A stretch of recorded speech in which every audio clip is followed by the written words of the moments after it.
Bismillahirrahmanirrahim. Assalamualaikum warahmatullahi wabarakatuh. Apa kabar teman-teman semuanya? Mudah-mudahan kita selalu dalam lindungan Allah Subhanahu wa taala ya. Sebelum kita mulai belajar, mari kita berdoa. Doa sebelum belajar. Bismillahirrahmanirrahim. Rabbi zidni ilman warzuqni fahman. Ya Allah, tambahkanlah aku ilmu dan berilah kemudahan untuk memahaminya. Amin.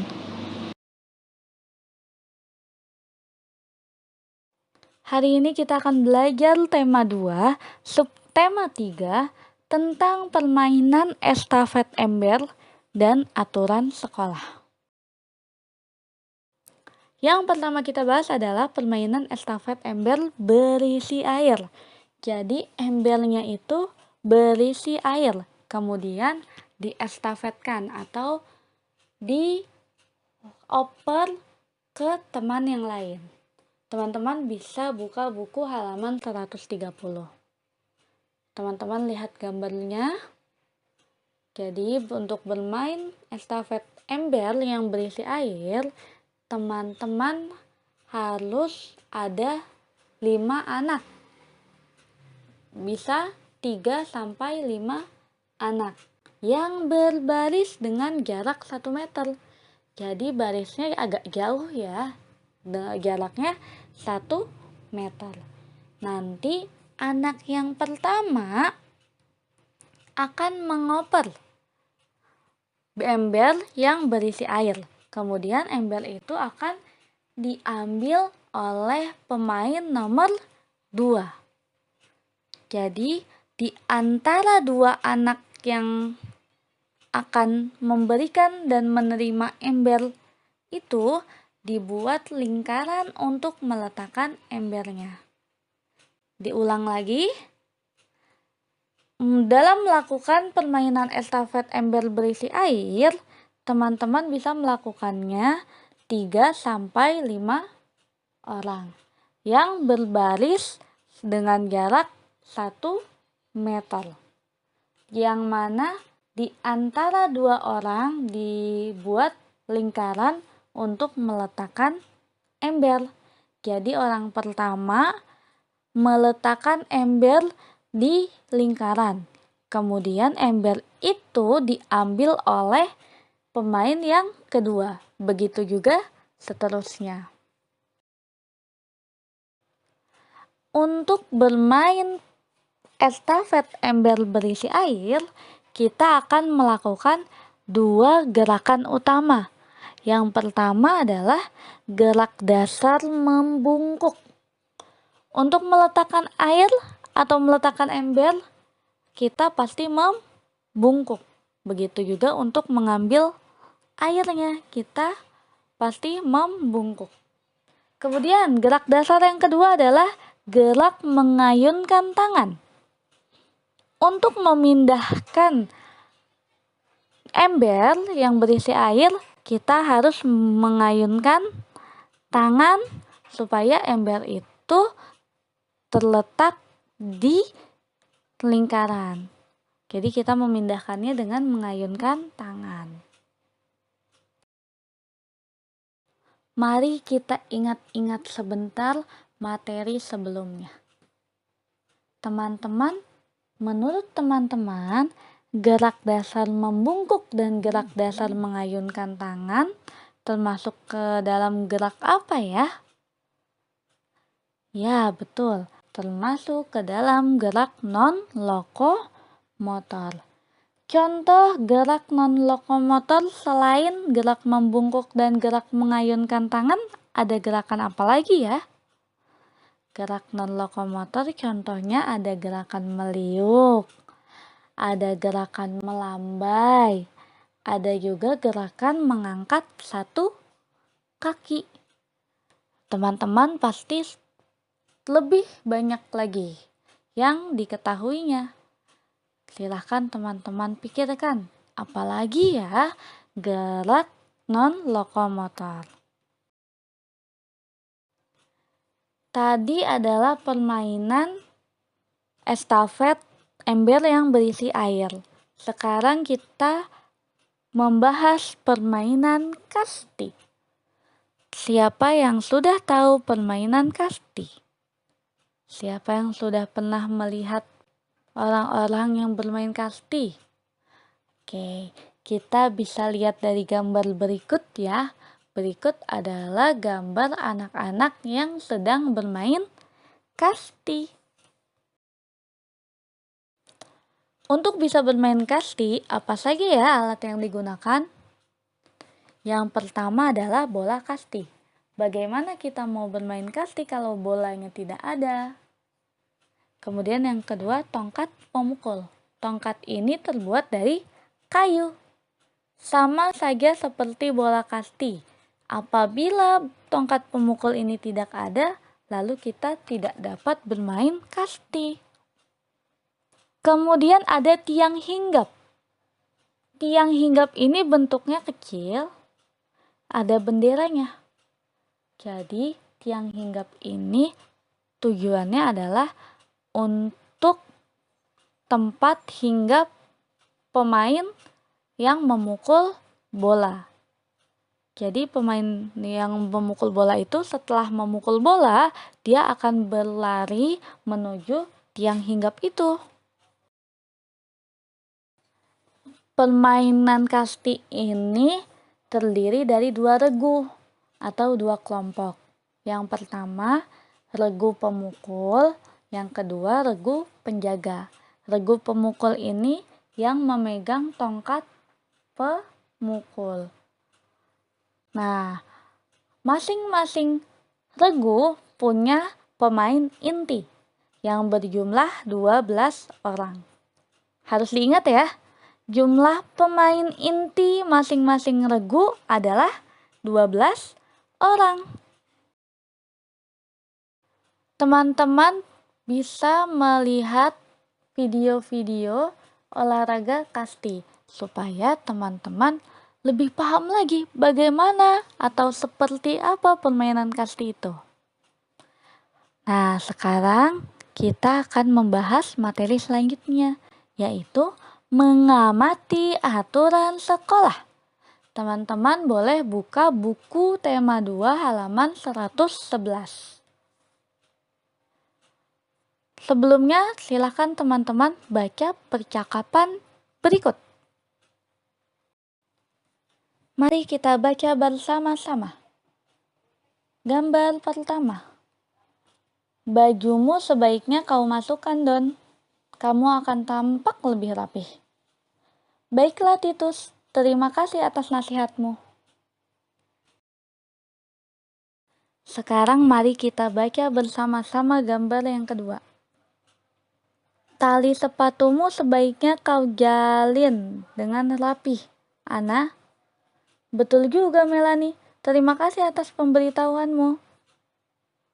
Jadi, kedua gambar tadi membahas tentang bagaimana cara berpakaian yang sesuai dengan aturan sekolah. Sekarang mari kita bahas apa saja sih aturan yang ada di sekolah. Yang pertama, yang tadi ya, yaitu berpakaian rapi. Kalau ikhwan, bajunya harus dimasukkan supaya lebih rapih, kecuali baju muslim atau baju koko. Kemudian, menjaga kebersihan sekolah. Bagaimana cara kita menjaga kebersihan sekolah? Yang pertama, tidak membuang sampah sembarangan. Yang kedua, melaksanakan piket. Yang ketiga, setelah makan, makanannya atau sisa-sisa makanan yang berjatuhan dirapihkan, dibersihkan. Yang selanjutnya, teman-teman bisa menaruh atau meletakkan tas, buku sesuai dengan tempatnya. Kemudian, aturan selanjutnya yaitu mendengarkan guru saat belajar. Jadi teman-teman, saat guru sedang menjelaskan, teman-teman tidak boleh berbicara sendiri. Ada saatnya teman-teman bicara. Kapan? Yaitu saat istirahat. Saat istirahat teman-teman boleh berbicara sepuasnya. Tetapi saat belajar, teman-teman tidak boleh berbicara, kecuali kalau diizinkan oleh guru teman-teman. Aturan selanjutnya yaitu mengerjakan PR di rumah. Mengerjakan PR seharusnya di rumah ya, karena PR itu singkatan dari pekerjaan rumah. PR itu tidak boleh dikerjakan di sekolah. Siapa yang masih suka mengerjakan PR di sekolah? Itu tidak baik ya. Dan PR harus dikerjakan oleh teman-teman sendiri. Tidak boleh dikerjakan oleh ibu. Tidak boleh dikerjakan oleh kakak. Itu sama saja dengan berbohong. Kemudian aturan yang selanjutnya, yaitu datang tepat waktu. Siapa yang masih suka terlambat ke sekolah? Harus diperbaiki ya. Tidak boleh lagi datang terlambat ke sekolah. Karena kalau kita terlambat, akan ada banyak waktu yang terbuang. Yang biasanya kita bisa murojaah pagi, kalau teman-teman terlambat, teman-teman tidak bisa mengikuti murojaah. Jadi sayang sekali ya waktunya. Sekarang coba teman-teman perhatikan gambar berikut. Apakah gambar berikut sudah menaati aturan? Di sana yang pertama ada gambar orang yang membuang sampah sembarangan. Padahal di sana ada tempat sampah. Tapi anak itu tidak membuang sampah di tempat sampah. Apakah sudah menaati aturan? Belum ya. Jangan diikuti. Kemudian gambar yang kedua. Dua anak yang sedang bertengkar karena bermain kelereng. Teman-teman, kalau di sekolah teman-teman jangan bertengkar. Dimanapun teman-teman berada, teman-teman tidak boleh berantem dengan temannya. Jika ada masalah, harus diselesaikan dengan cara yang baik-baik, bukan dengan bertengkar. Teman-teman sudah bukan anak TK lagi, teman-teman sudah SD, sudah besar. Jadi jika ada masalah, bukan diselesaikan dengan cara berantem, tapi harus diselesaikan dengan cara yang baik. Bicara baik-baik. Selanjutnya, ada gambar anak-anak yang sedang berbicara, padahal gurunya sedang mengajar. Apakah sudah menaati aturan? Belum ya. Teman-teman jangan ditiru. Ketika guru teman-teman sedang menjelaskan sesuatu, teman-teman tidak boleh bicara. Teman-teman hanya boleh bicara jika diizinkan oleh guru teman-teman. Kemudian, gambar selanjutnya adalah datang terlambat atau tidak mengerjakan PR. Jadi, teman-teman juga tidak boleh diikuti gambar itu. Ingat ya, teman-teman harus datang tepat waktu saat sekolah dan mengerjakan PR di rumah, bukan di sekolah.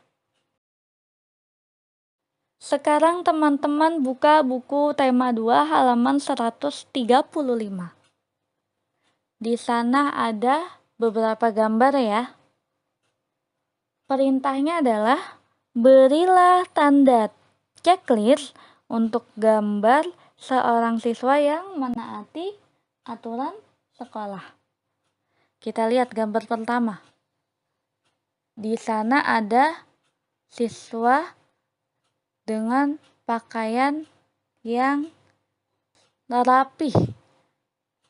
Bajunya dimasukkan, pakai gesper, kaos kakinya bersih, sepatunya bersih, bajunya rapi. Sudah dicuci ya itu bajunya ya. Rambutnya juga rapi. Apakah itu sudah menaati aturan? Ya, sudah ya, jadi bisa di checklist. Kemudian gambar di sampingnya. Ada orang yang rambutnya acak-acakan. Kemudian bajunya tidak dimasukkan. Bagian tangannya digulung. Kaos kakinya tidak rapih. Kira-kira itu sudah menaati aturan belum ya? Oke, jadi gambar itu belum menaati aturan. Tidak perlu di checklist ya. Gambar selanjutnya.